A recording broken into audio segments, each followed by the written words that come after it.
Hey guys, how's it going? Hope you're doing well. My name is Crown, and today I'm going to read you some very interesting stories that I hope that you're gonna love. And now, without further ado, let's go!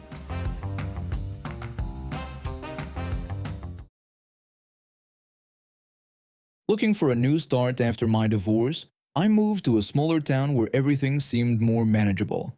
The cost of living was lower, and I thought it would be easier to raise my 5-year-old daughter on my own. I found work at the local Taco Bell near the freeway exit. What I didn't expect was how much drama could come from working at one fast food location while living near another. The town had 4 Taco Bell locations, and they all helped each other out when needed. Sometimes we'd run low on supplies before delivery day, so we'd borrow from nearby stores. It was pretty routine. Show up, grab what you need, let the manager in charge know, and head back to your own store. Everyone wore the same uniform except the managers, who had different colored shirts to distinguish them. One afternoon we were running low on pizza boxes right before the dinner rush. My general manager sent me to pick up a case from the store on Main Street. I walked in wearing my standard black uniform, and the cashier at the front recognized me immediately. The cashier greeted me and explained that the manager in charge had told her the pizza boxes were stacked by the dishwasher in the back. I thanked her and headed toward the back area, passing through the kitchen. The manager in charge was busy putting together an order and barely looked up when I told her I was there for the pizza boxes. She just waved me toward the storage area and kept working. I started looking through the stacked boxes, trying to find the right size we needed. Then another manager came walking over. She was wearing a different colored shirt, so I figured she was probably the general manager of this location. Her face was already angry before she even reached me. The general manager started yelling at me about why I wasn't taking front orders. She said she didn't need me stocking right now and demanded I get up front because the walk-in had a line. I tried to explain that I was from the freeway location and was just there to get pizza boxes. She didn't believe me and insisted I worked for her store. She claimed I was the new cashier and wasn't making a good impression. She ordered me to get on the register and said it was my drawer. I could see she wasn't listening, but I tried to stay calm and explain again. I told her I worked for Mike at the freeway store and that her manager in charge knew I was there for pizza boxes. I said I wasn't her cashier but would help if they were really backed up. I explained I wasn't sure who their actual cashier was and that I needed to get back to my own store soon. She stared at me for a moment, her face getting even more angry. Then she walked off without another word. I grabbed the case of pizza boxes, found the manager in charge to let her know I was taking them, and headed back to my store. 20 minutes later, my general manager called me into his office.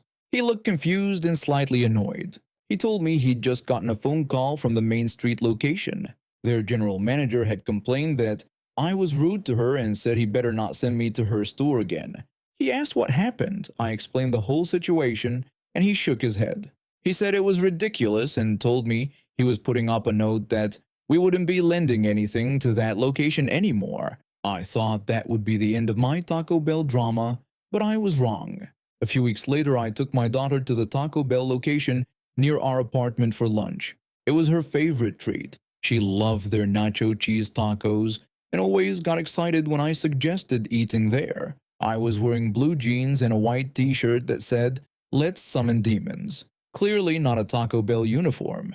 Their current uniforms were all black with colored logos, so there was no way anyone could mistake me for an employee. We ordered our food and found a booth in the corner. My daughter was telling me about a video game she had finally beaten when she started getting animated about her favorite boss battle. I was enjoying listening to her excitement when someone cleared their throat loudly next to our table. I looked up to see a middle-aged woman with her arms crossed, tapping her foot impatiently. She asked me if I thought taking my lunch break right then was inappropriate. She pointed out that my co-workers clearly needed assistance and there was a large line forming. I apologized and explained that I didn't work there and was just trying to have lunch with my daughter. She insisted that I did work there because she'd seen me before. She also questioned who brings their child to work and demanded to speak to my manager about the ridiculous situation. I tried again to explain that maybe she had seen me, but I worked at a different location off the freeway, not this one.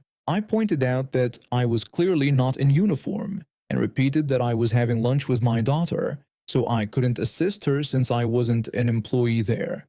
The woman's voice started getting louder and other customers were beginning to stare. She argued that a Taco Bell was a Taco Bell and ordered me to go behind the counter and take her order. She said she was tired of waiting and claimed I had just admitted to working there.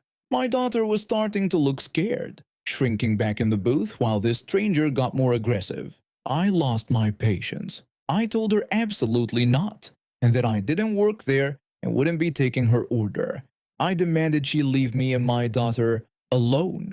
The woman walked toward the front counter screaming about getting the manager. The manager was already walking over because she'd heard the commotion. The woman immediately started yelling about how I should be fired for refusing to help her. The manager calmly explained that I didn't work at this location but at their freeway store.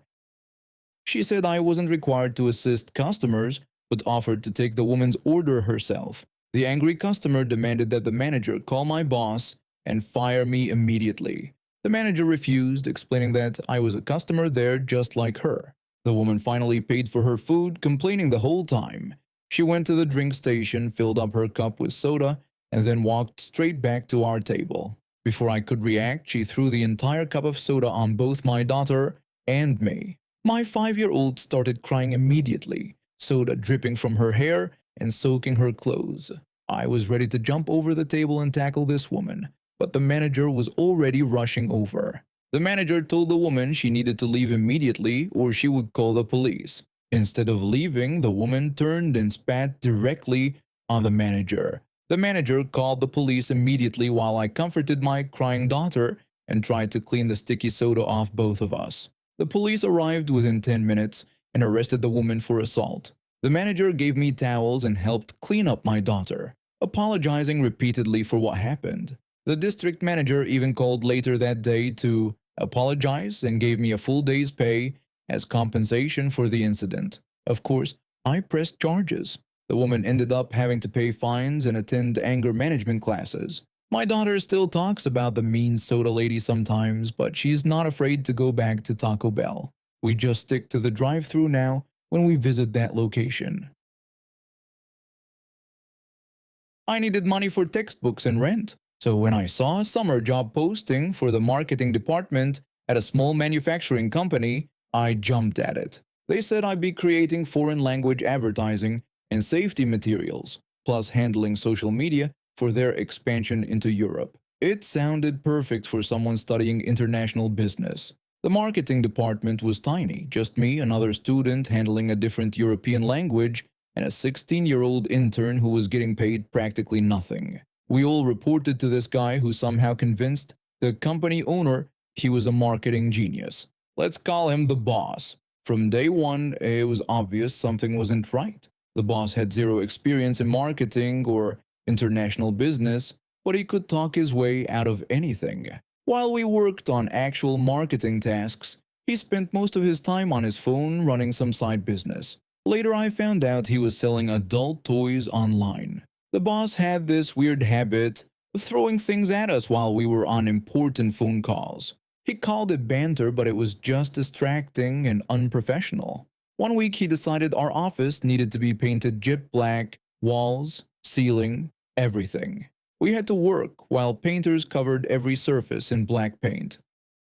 But the real problem wasn't his bizarre behavior. It was how he stole credit for everything we accomplished. Whenever one of us closed a deal with a supplier, finished negotiations with government agencies, or secured good advertising rates, he'd walk straight to the owner and claim he did it all. When I told him I'd gotten a German supplier to agree to better terms, he said he'd let the owner know about our success. I pointed out that I was the one who actually negotiated it, but he brushed me off by saying we were a team and that he provided strategy while I handled details. The owner never figured it out. Even when we left evidence of our work or directly told him who really accomplished what, he brushed it off as miscommunication. In his eyes, the boss was a one-man marketing machine. This went on for months. We were all earning minimum wage or less while basically doing his job. European business executives were confused why this small English company was having interns handle major international deals. The other student got fed up and quit. Suddenly, I was promoted to lead both countries' expansion projects. On part-time minimum wage, I was now responsible for planning market entry into two different countries while the boss sold his products online. I might have been okay with even that if he hadn't kept stealing credit. The worst incident happened during a phone call with a well-known German trade magazine. I was negotiating advertising space in German when the boss grabbed the phone. He told them that he'd take over because advertising wasn't that important anyway. The problem was that the magazine editor was 60 years old, partially deaf, and spoke about 4 words of English. After 30 seconds of awkward silence, the boss handed the phone back to me. Then he went straight to the owner to brag about securing great advertising rates. Word got around that our company was unprofessional. Potential vendors started sensing weakness and proposed increasingly unfavorable contracts. Then came the big one, a distribution deal that included a penalty clause I'd never seen before. The contract said that if our products didn't generate 250,000 euros in net profit within 12 months, we'd have to pay the vendor that amount in cash. Not gross sales, net profit. It was completely insane. I've been researching the market for months. My estimates, carefully documented in the project book, showed we might hit 20,000 euros in gross sales if we were incredibly lucky. There was no way we'd make $250,000 in profit. When the contract arrived by email, the boss immediately claimed he'd negotiated it himself. He was thrilled to have such a big number to show off. He printed it out and started planning how to present this victory to the owner. He asked me what I thought about the contract and whether we could hit those numbers. This was my moment. I could have explained why the contract was financial suicide. I could have shown him the market research proving we'd never meet those targets. I could have warned him that only an idiot would sign something so dangerous. But the boss had made his position clear many times. He was a marketing genius. I was just a lowly intern whose opinion meant nothing. My research wasn't worth reading. My analysis was irrelevant. I told him he was the boss and that all the numbers were in the project book if he wanted to check them. But if it looked good to him, the post office would close in 15 minutes. I knew he wouldn't bother reading my boring paperwork. Not when he could get his big win sent off before close of business. He waved off my suggestion. He said there was no need to check my figures because he'd done the math himself. This was solid gold, he claimed, and told me to take it to the post office right away. I made copies of everything, mailed the signed contract to our new vendors, then walked straight to the owner's office. I handed over a copy and mentioned that all my research was in the project book sitting on the boss's desk. Then I went to HR and submitted my resignation. I wanted to be far away when reality hit. The next morning, the boss was called into a meeting with the owner. Even from the parking lot, you could hear yelling.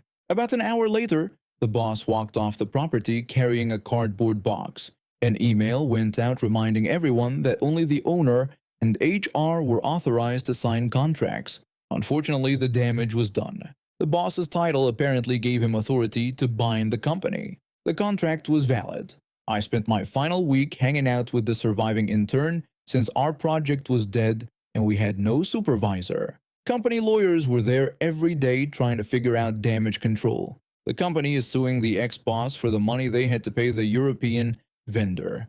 The penalty is the full 250,000 euros. I doubt his online adult toy business made enough to cover his legal fees, let alone the lawsuit. I've been working at one of my university's libraries for about 8 months when everything started falling apart. What I'm about to tell you might sound unbelievable, but I witnessed it all firsthand as a part-time student employee. My university sits somewhere in Europe and houses several departments, but 2 of them basically run the show: economics and law. These departments get whatever they want, whenever they want it, usually at everyone else's expense. The library system has 4 separate buildings, one for law, one for economics, one for philosophy and languages, and one that covers math, science, political science, and history. I worked in the main administration office that oversaw all 4. My supervisor was incredible. The guy lived and breathed libraries. When I started working for him, he'd already transformed our entire system. We stayed open from 8 in the morning until midnight every day. He completely overhauled our online catalog and added this amazing three-dimensional floor plan that made finding books so much easier.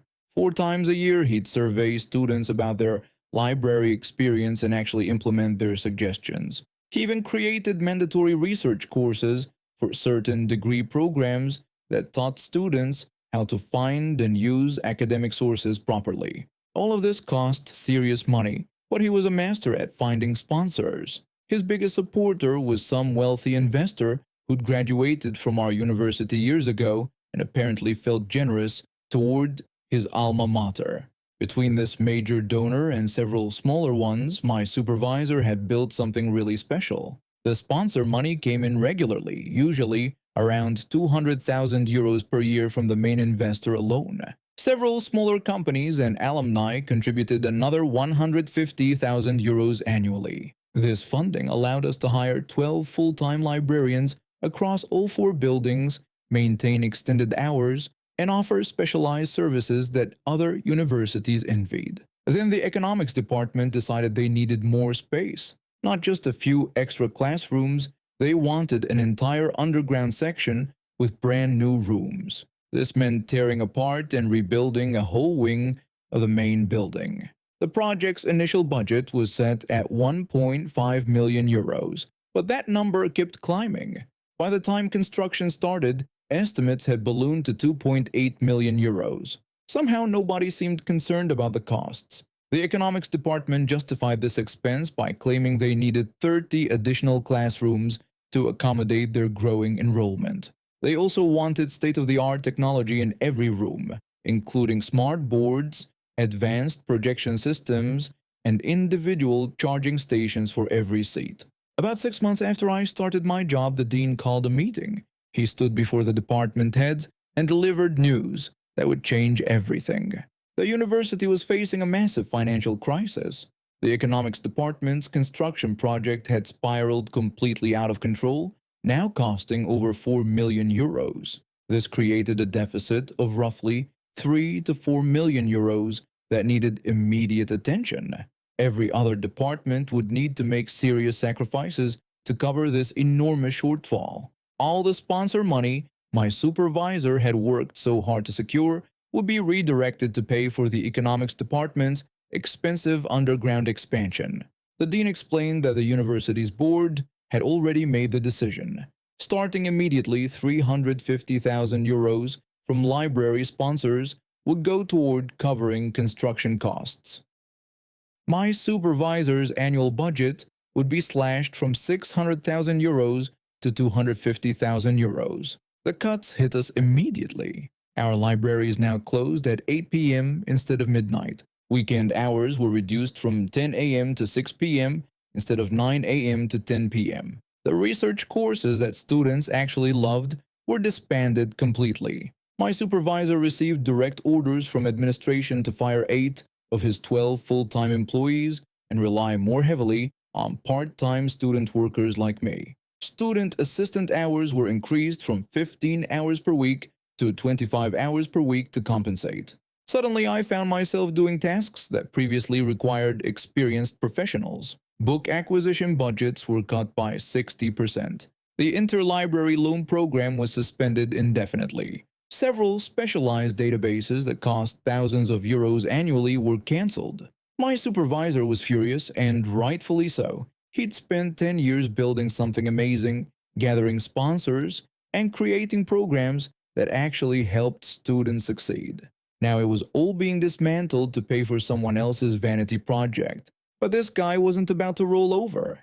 He immediately started digging through his department's financial records. The numbers proved that his entire operation had been running significantly under budget before the cuts. Over the past 3 years, he'd consistently spent only 90% of his allocated funds while exceeding all performance metrics. There was absolutely no financial justification for getting his programs. Then he discovered something interesting. When sponsors donated money to the university, they couldn't specify exactly where it went. My supervisor started investigating how much of his sponsor money actually reached his department's budget. The answer shocked him, only about half. The rest had been quietly absorbed into the university's general fund and redistributed to other projects. He found records showing that over the past 5 years, approximately 1.2 million euros in library-designated donations had been diverted elsewhere. This money had funded everything from new furniture for administrative offices to catering for board meetings. When the next budget review came around a year later, my supervisor presented his findings to the administration. He had prepared a comprehensive 40-page report detailing every financial discrepancy he'd discovered. But he didn't stop there. He requested an audit of the new economics building. He wanted concrete proof of whether this expensive project had actually been necessary. The economics department had justified their construction by claiming they didn't have enough rooms for their growing student population. They said they needed space for an additional 300 students per semester. Fair enough, except my supervisor demanded evidence. For 6 months, university officials monitored the usage of every single room in the economics department, both old and new spaces. They tracked occupancy rates every hour from 8 a.m. to 8 p.m. on weekdays. The data collection was thorough and undeniable. While waiting for the audit results, my supervisor started having very interesting conversations with his sponsors. He reached out to each donor individually, asking pointed questions about their satisfaction with how the university managed their contributions. He explained how their money had been redirected without their knowledge to fund projects they'd never agreed to support. The main investor was particularly upset when he learned that his annual 200,000 euro donation had been funding construction instead of library improvements. He'd specifically wanted to support student research resources and extended library hours. The sponsors were not amused, especially the big investor who'd been the library system's primary supporter for years. These people had donated money specifically because they believed in what my supervisor was building. Learning that their funds had been siphoned off to pay for someone else's pet project didn't sit well with them. The sponsors went directly to the dean and university administration. They demanded a meeting with the board of trustees within 2 weeks. They made it crystal clear that they were reconsidering their financial support. The message was unmistakable: fix this situation or lose our funding permanently. The main investor threatened to withdraw his annual contribution and take legal action to recover misappropriated funds from previous years. 2 smaller sponsors immediately suspended their donations pending resolution. Suddenly, the people in charge realized they had a much bigger problem than a budget deficit. If the sponsor money dried up completely, the university would face financial catastrophe. The annual loss would exceed €500,000, creating an even larger hole in an already strained budget. Then the audit results came back, and they were absolutely devastating for the economics department.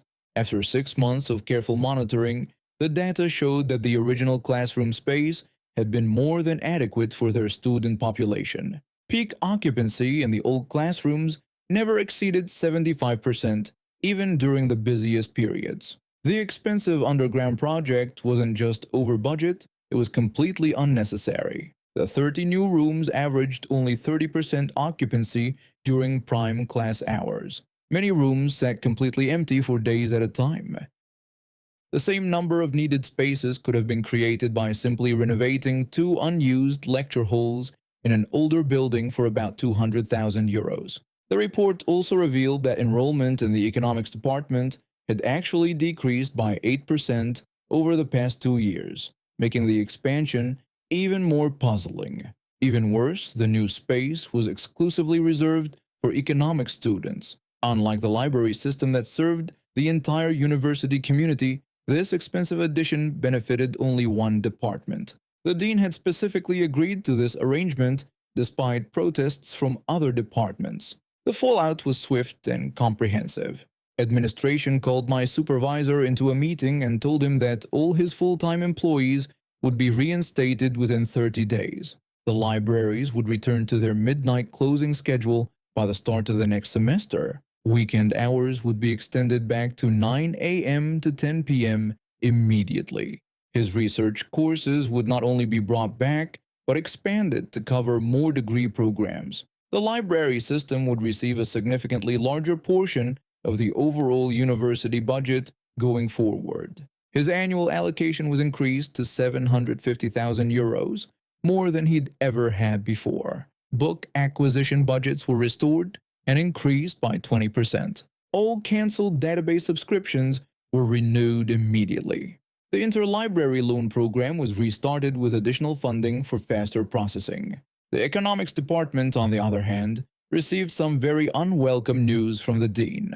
Their exclusive new underground rooms would be open to all departments starting the following month. Several planned projects were cancelled indefinitely, including a proposed new faculty lounge that would have cost another 300,000 euros.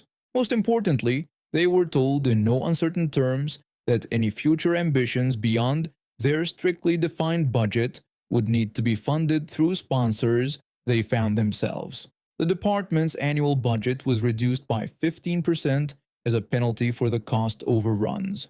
Their building maintenance budget was slashed, forcing them to use older equipment and delay cosmetic updates. 3 administrative positions within the economics department were eliminated to help offset the deficit they'd created. The Board of Trustees also implemented new oversight measures. Any construction project over 100,000 euros now required approval from a special committee that included representatives from all major departments. Detailed quarterly reports on spending became mandatory for every department. The economics department was placed on financial probation for 2 years, meaning any expenditure over 50,000 euros required special authorization. This morning, my supervisor pulled me aside with the biggest grin I'd ever seen on his face.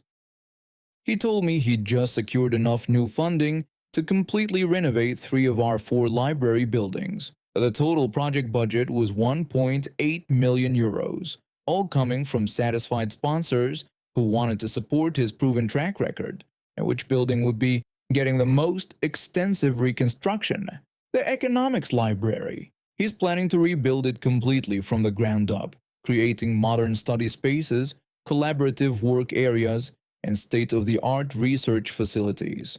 The renovation will take 8 months and cost 600,000 euros. When it reopens, it will be the most advanced library facility the university has ever had. The economics department will still be able to use it, of course, but it will serve the entire university community.